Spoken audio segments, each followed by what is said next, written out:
বন্ধুসকল, আমাৰ আমন্ত্ৰণ মৰ্মে আপোনালোক কম সময়ৰ ভিতৰত আমাৰ ইয়াত উপস্থিত হোৱাৰ বাবে আমি ধন্যবাদ জনাইছোঁ। আমি সদৌ কুশলপন্থী ছাত্ৰ সন্থাৰ কুশলপন্থী ছাত্ৰ সন্থাৰ কেন্দ্ৰীয় যুটী সাধাৰণ সম্পাদক পাৰ্থজ্যোতি বৰা। মোৰ লগতে আছে সদৌ কুশলপন্থী ছাত্ৰ সন্থাৰ সন্মানীয় উপসভাপতি বজেন ৰায় ডাঙৰীয়া। আমাৰ কিনাৰতে আছে সদৌ কুশলপন্থী ছাত্ৰ সন্থাৰ কেন্দ্ৰীয় সমিতিৰ সন্মানীয় সাংগঠনিক সম্পাদক প্ৰাঞ্জল বৰুৱা ডাঙৰীয়া, সদৌ কুশলপন্থী ছাত্ৰ সন্থাৰ কেন্দ্ৰীয় সমিতিৰ সন্মানীয় বিত্ত সম্পাদক অৰবিন্দ দাস ডাঙৰীয়া, আৰু আমাৰ লগত চিৰাং জিলাৰ সন্মানীয় সভাপতি দিলীপ ৰায় ডাঙৰীয়া, সম্পাদক দিলীপ ৰায় ডাঙৰীয়া, আৰু আমাৰ সভাপতি উৎপল ৰায় ডাঙৰীয়া আমাৰ মাজত, আৰু জিলাৰ বিভিন্ন বিষয়ববীয়া কৰ্মকৰ্তাসকল আছে। আজি আমি ইয়াত সংবাদমেল সম্বোধন কৰাৰ মূল কথাটোলৈ আমি আহিছোঁ। সদৌ কুশলপন্থী ছাত্ৰ সন্থাই যোৱা 13 মাৰ্চ তাৰিখে গুৱাহাটীৰ আমিনগাঁওস্থিত যুৱ বিকাশ কেন্দ্ৰত এখন জৰুৰী কাৰ্যনিৰ্বাহক সভা আহ্বান কৰিছিলোঁ। এই সভাত সদৌ কুশলপন্থী ছাত্ৰ সন্থাৰ বিভিন্ন জিলা সমিতিৰ নেতৃবৃন্দ আৰু কেন্দ্ৰীয় সমিতিৰ নেতৃবৃন্দৰ সৈতে এক আলোচনা হৈছিল। আলোচনাৰ ফলশ্ৰুতিত আমি এটা সিদ্ধান্ত লৈছিলোঁ যে আমাৰ যিহেতু সদৌ কুশলপন্থী ছাত্ৰ সন্থাৰ কেন্দ্ৰীয় সমিতিৰ 2 বছৰীয়া কাৰ্যকাল ইতিমধ্যে উকলি গৈছে, গতিকে আমি 3 আৰু 4 মে' তাৰিখে সদৌ কুশলপন্থী ছাত্ৰ সন্থাৰ কেন্দ্ৰীয় অধিৱেশনৰ দিন ধাৰ্য কৰিছিলোঁ। কিন্তু আপোনালোকে জানে, আগন্তুক সংসদীয় লোকসভা নিৰ্বাচনৰ প্ৰতি লক্ষ্য ৰাখি আমি 3-4 তাৰিখটো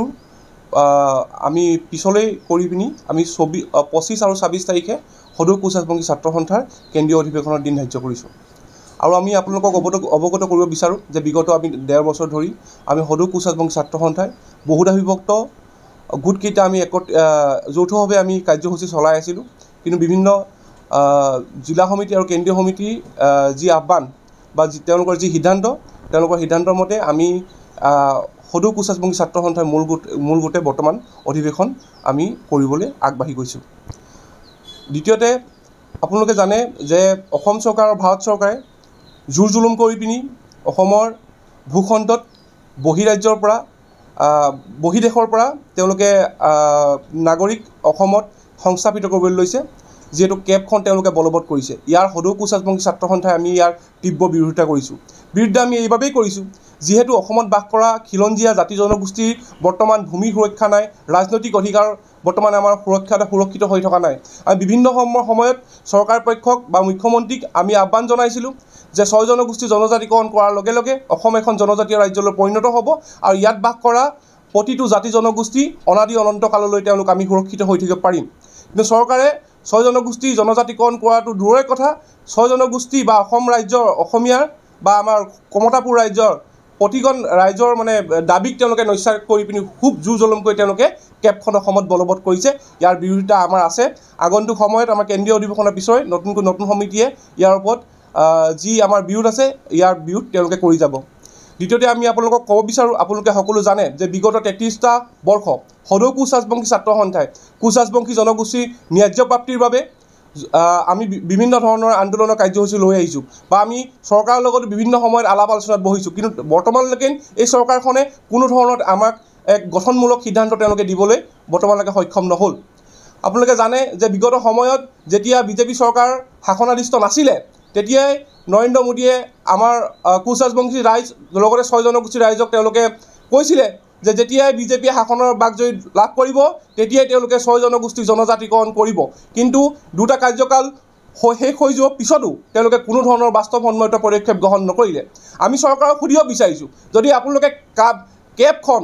অধিসূচনাৰ জৰিয়তে যদি তেওঁলোকে বলবৎ কৰিব পাৰে, কিয় তেওঁলোকে আজি অধিসূচনাৰ জৰিয়তে 6 জনগোষ্ঠী বা কুশলপন্থী জনগোষ্ঠীক জনজাতিকৰণৰ মৰ্যাদা দিব নোৱাৰে?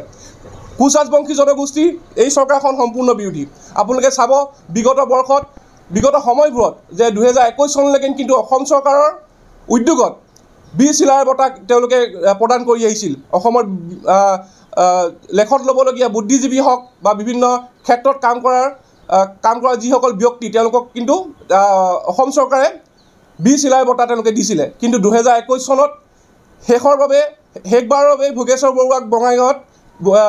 চিলাৰায় বঁটা প্ৰদান কৰা হ'ল। তাৰপিছৰ পৰা কিন্তু 2024লৈকে কোনো ধৰণৰ চিলাৰায় বঁটা তেওঁলোকে প্ৰদান নকৰিলে। ইয়াৰ পৰা আমি কি বুজিব পাৰোঁ? আপোনালোকে জানি আচৰিত হ'ব। আপোনালোকে লক্ষ্য কৰক, আমি আপোনালোকৰ জৰিয়তে অসমৰ ৰাইজক আৰু কুশলপন্থী ৰাইজক জনাব বিচাৰিছোঁ যে 2021 চনৰ পিছৰ পৰাই যেতিয়া হিমন্ত বিশ্ব শৰ্মাৰ নেতৃত্বাধীন এই চৰকাৰখনে শাসনৰ বাকজৰি লৈছে কৰিব পাৰিছোঁ যে চৰকাৰখনে যি ধৰণে গাফিলতিয়ে আমাৰ দাবীসমূহ নস্যাৎ কৰিছে তেওঁলোকে গতিকে আমি সেইদিনা সিদ্ধান্ত লৈছোঁ বা আমি এটা আলোচনা প্ৰক্ৰিয়াৰ মাজত আছোঁ যিহেতু আপোনালোকে দেখিছে বৰ্তমান সময়ত অসমৰ ৰাজনীতিৰ প্ৰেক্ষাপটত দুজনেই মাত্ৰ কোচ ৰাজবংশী জনগোষ্ঠীৰ প্ৰাৰ্থীয়ে প্ৰাৰ্থিত্ব লাভ কৰিবলৈ সক্ষম হৈছে আমাৰ কোনো দলৰ স্বাৰ্থৰ লগত কথা নাই কোনো ব্যক্তি স্বাৰ্থৰ কথা নাই জনগোষ্ঠীটোৰ ভৱিষ্যতৰ বাবে আমি কিন্তু দুইজন বৰপেটা সমষ্টি আৰু মংগলদৈ সমষ্টি প্ৰাৰ্থীজনৰ কথা বৰ্তমান সময়ত আমাৰ মাজত এটা আলোচনা চলি আছে খুব সম্ভৱ আমি কম সময়ৰ ভিতৰতে আমি কেন্দ্ৰীয় কাৰ্যনিৰ্বাহকে সিদ্ধান্ত লৈ পিনি আপোনালোকৰ আগত জনাম কিন্তু আমাৰ এটা 100% গ্ৰুপ আৰু আপোনালোকৰ মাজৰে আমি অসমৰ জনগণক জনাব বিচাৰোঁ যে 1996 চনত যেতিয়া কোচ ৰাজবংশী জনগোষ্ঠীয়ে জনজাতিকৰণ পাইছিলে সেই সময়ত কিন্তু মাধৱ ৰাজবংশী যিজনে বৰ্তমান কংগ্ৰেছৰ মংগলদৈৰ প্ৰাৰ্থী তেওঁৰ দিনতে কিন্তু আমি জনজাতিকৰণৰ মৰ্যাদা পাবলৈ আমি লাভ কৰিছিলোঁ আৰু বিগত সময়ত আমি দেখিছোঁ বৰ্তমান সময়ত আমি দুজনকৈ হ'লেও জনগোষ্ঠীয় সাংসদ আমি নিৰ্বাচন কৰি পঠিয়াব লাগিব যি সাংসদে গৈ পিনি হজুৰে কোচ ৰাজবংশী জনগোষ্ঠীটোৰ ন্যায্য প্ৰাপ্তিৰ বাবে তেওঁলোকে সংসদত মাত মাতিব কোকৰাঝাৰ লোকসভা সমষ্টি যিহেতু কোচ ৰাজবংশী অধ্যক্ষিত এৰিয়া নিশ্চয়কৈ কোকৰাঝাৰ সমষ্টি কথাটো সম্পূৰ্ণ এটা পৃথক বিষয় এইটোৰ কাৰণে তাত বহু ধৰণৰ কথা আছে আহি পৰে ইয়াত বহুকেইজন তেওঁলোকে এতিয়া সাংসদ প্ৰাৰ্থীয়ে তেওঁলোকে তাত প্ৰাৰ্থিত্ব আগবঢ়াব এই বিষয়ত আমি পৰৱৰ্তী সময়ত আপোনালোকৰ জৰিয়তে আমাৰ স্থিতিটো স্পষ্ট আপোনালোকক আমি কৰি দিম নৰেন্দ্ৰ মোদী এক সময়ত বঙাইগাঁৱৰ কাগজত আহে মানে 6 মাহিনেকে আন্ধাৰ কোচ ৰাজবংশীকে হাম স্থিতি লওঁগে মানে এনেকুৱা ধৰণৰ কথা কৈয়ে গৈছে